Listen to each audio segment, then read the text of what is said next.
Salut la famille, bienvenue sur la scène Banya Sport. Aujourd'hui, nous sommes à l'association Foot Soumaïla Karambe. Comme vous voyez derrière moi, il y a les joueurs qui sont là à s'entraîner. On va aller à la rencontre du coach. Suivez-moi, let's go. Bonsoir chers abonnés, comme vous voyez, je suis avec le coach et le promoteur du club. Avant tout, félicitations coach pour votre brillante victoire l'autre jour. Je lui passe la parole. Merci beaucoup. Très heureux de vous voir aujourd'hui. Chez nous, ça fait partie de la promotion du sport parce que maintenant tout est basé sur les réseaux sociaux. C'est à travers ça que beaucoup suivent les activités. Et moi, c'est un plaisir pour nous que vous soyez là. Tout d'abord, je m'appelle Ousseni Karambe. Je suis le promoteur du club ASKB, Association sportive Soumaïla Karambe de Banyangara. Je suis le président et en même temps entraîneur assistant. Parce que l'entraîneur principal n'est pas là, il est absent pour une rencontre. Voilà, la voie dernière, c'est la Coupe du Mali qu'on est en train de préparer la semaine dernière. Bon, disons cette semaine même, c'était le jeudi passé. Nous avons été joué à Douaza avec AS Louga. Dieu faisant la chose, on a gagné 4-1. Donc c'est la suite qu'on est en train de préparer, si tout va bien sur lundi. Après demain, on va jouer contre le CAC, le centre africain de Bayara, si tout va bien. Parlez-nous un peu de votre club. Oui, bon, notre club, nous sommes en notre 4e année. Donc, je ne vais pas trop rentrer dans certains détails qui pourront frustrer peut-être certains. À vrai dire, pour créer ce club, on a eu tellement de difficultés. Administratives, parce qu'on a eu des accrochages avec le district. Bon, pour parler franc, nous ne connaissons pas les procédures à suivre pour la création du club. Nous avons sauté certaines étapes et le district n'était pas content. Donc, dans ça, ils avaient raison. Mais après, on a essayé d'arranger les choses. Ça a été un peu compliqué, mais par finish, on a pu avoir notre affiliation. Et le club a vu le jour il y a 4 ans. Et maintenant, quels sont vos objectifs dans le futur? Notre objectif, bon, les objectifs sont, il y a plusieurs, mais ce qui est sûr, en grosso modo, on veut que toute la région, tout le Mali parle de ASCA. Parce que notre ambition n'est pas de se limiter à ça. Parce qu'on a fait 4 ans, première année, ça n'a pas bien marché avec le championnat, avec la Coupe du Mali. Deuxième année, troisième année, l'année passée c'était comme ça. On a eu tellement de problèmes. Mais si on se presse dans un club, c'est pas bon. Par exemple, laquelle on est en train de partir pas à pas. Et parce que notre souhait, c'est de conduire certains jeunes à un très haut niveau. Et si tout va bien, on arrive à gagner le match contre CAC, je pense qu'on va se diriger vers Mopti. Et Mopti aussi va nous sentir. Nous saurons qu'il y a des joueurs à Bayara, il y a des talents à Bayara. Maintenant, quelles sont les difficultés auxquelles vous affrontez dans ces clubs? Bon, vous savez, pour gérer un club de football, ça demande du financement. Le problème financier, c'est là. On est en train de brouiller, en train de se donner corps à âme pour pouvoir sinon, ok. Les difficultés qu'on peut citer, en grosso modo, c'est les difficultés financières. Et surtout les jeunes aussi, parce que nous sommes une cinquantaine. Parmi les jeunes, ils sont une cinquantaine. Mais par faute de métier, il y a certains qui travaillent. C'est pas facile de les rassembler. Bon, vous voyez, donc c'est ils ne sont pas dans un niveau professionnel pour le moment, ils n'ont pas de contrat avec nous. C'est pas facile de les avoir tout le temps qu'on veut. Mais on est en train de faire de notre mieux pour faire tout travailler. Ouais, le problème financier, ça compte parce que quand on prend l'exemple sur notre premier match qui s'est déroulé à Douaza, avant cela, on a été, 2 semaines avant, nous avons été jouer un match amical avec la même équipe AS Louga. Donc, vu le déplacement, l'hébergement, Douaza nous a aidés, vraiment, il faut le reconnaître. C'est l'endroit pour moi de les remercier et les féliciter. Donc, après ça, la programmation est sortie, on a encore tombé sur la même équipe.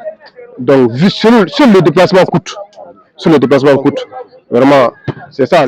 Après cette belle victoire, et puis l'état des routes, on connaît. Sur la récupération, quels sont les moyens que vous avez mis en place pour que vous puissiez récupérer et jouer le lundi sans fatigue? Parce qu'on connaît que l'état de la route entre Bayangara et Douanza, c'est très difficile de voyager. Maintenant, quels sont les moyens que vous avez mis en place pour récupérer avant ce match? Bon, nous avons joué le jeudi. Nous sommes revenus le vendredi matin. Donc les joueurs ont eu un peu de temps pour se reposer. Aujourd'hui, nous sommes là un peu pour le footing. On n'a pas voulu forcer. Bien vrai, il y a la fatigue, mais j'ai confiance aux hommes. Je pense que physiquement, ils sont prêts.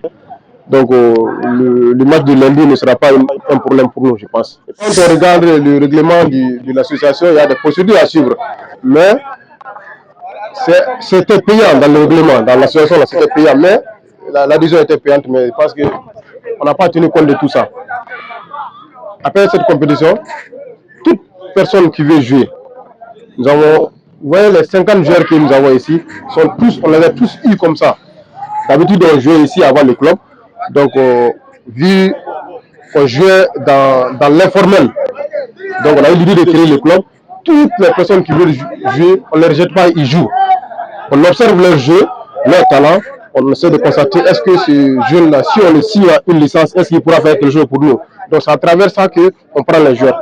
Là, bon, si on va que ça va, bon, petit, viens, amène tes documents, on va faire une licence pour toi. C'est comme ça qu'on a pu former, et c'est comme ça qu'on est en train de faire tout le temps. Donc il n'y a pas d'autre protocole pour pouvoir adhérer dans le club. Je tiens à vous encourager et à continuer dans cette lancée. Et voilà, ne vous limitez pas seulement dans le football, parce que le sport là, c'est vague. Il y a aussi le basketball, le karaté, il y a beaucoup d'activités. Donc, le cyclisme, tout ça, donc je vous exhorte à vous intéresser aussi à ces d'activités qui globalisent un peu le sport. Fan de sport à Bayangara ici. Ouais, tout d'abord, lorsqu'à votre arrivée, je vous ai dit que beaucoup d'activités se passent dans le virtuel actuellement, dans les réseaux sociaux. Donc, pour avoir toutes les nouvelles sur le sport en général à Bayangara ainsi que dans toute la région, suivez la page Bandia Sport sur YouTube, Facebook, WhatsApp. C'est là-bas que vous allez avoir toutes les informations qui concernent le sport en général. Voilà, Salut tout le monde, moi c'est Adama Telu, communément appelé Neymar. Je suis le vice-capitaine. Le capitaine n'est pas là ce soir. Peut-être qu'il est fatigué de notre dernier voyage. On était à Douanza. Oui. Bon, entre nous, il n'y a rien. On est comme une famille. Si on sort à la famille, on revient à la famille encore. Ici, au terrain d'élevage, tout le monde est comme des frères. Nous sommes tous des Banyarawa. Ici, tout le monde ici, nous sommes nés ici. Notre club même a ce but d'enlever un joueur de Bayangara, un fils de Bayangara même, d'enlever un fils de Bayangara à Bayangara et amener pour qu'il brille à l'extérieur. On voulait faire ça, c'est ça le but même. Okay. Maintenant, parmi tous vos coéquipiers, tu crois qu'il y a quelques joueurs qui auront la chance d'aller représenter le Mali en Europe, tels que jouer dans les clubs comme Barça, Real, ou même jouer à Paris Saint-Germain, les clubs reconnus? Effectivement, c'est ça notre rêve. Nous rêvons de ça. À chaque fois, on demande, on prie Dieu pour que l'un de nous aille à l'extérieur et montrer ses talents. Je ne vous mens pas, ici, il y a des jeunes talentueux, très très brillants même, dans notre club. Très très brillants. Je ne sais pas pourquoi à Bayangara, les gens ne peuvent pas sortir à l'extérieur pour aller jouer. Mais Inch'Allah, cette fois-ci, on va prouver à Bayangara que nous aussi, nous avons quelque chose à montrer. Sur ce aussi, j'invite tout le monde à suivre page Bandia eSport en YouTube. L'autre jour, j'avais suivi votre publicité sur YouTube. Je me suis abonné même sur la page même. Donc, je dis à tout le monde de faire cet exemple. Inch'Allah, ensemble, on va avancer. Voilà, vous voyez derrière moi, les joueurs sont hyper motivés. Ils sont là à s'entraîner, malgré la fatigue qu'ils ont eue durant les voyages. Après leur belle victoire face à FC Luka, le club de Douanza. Maintenant, ils sont hyper déterminés pour les prochains matchs. On ne sent pas même qu'ils ont voyagé ou qu'ils sont fatigués. Ils sont hyper motivés pour les prochains matchs qui va se dérouler le lundi au stade Niaga Tembeli.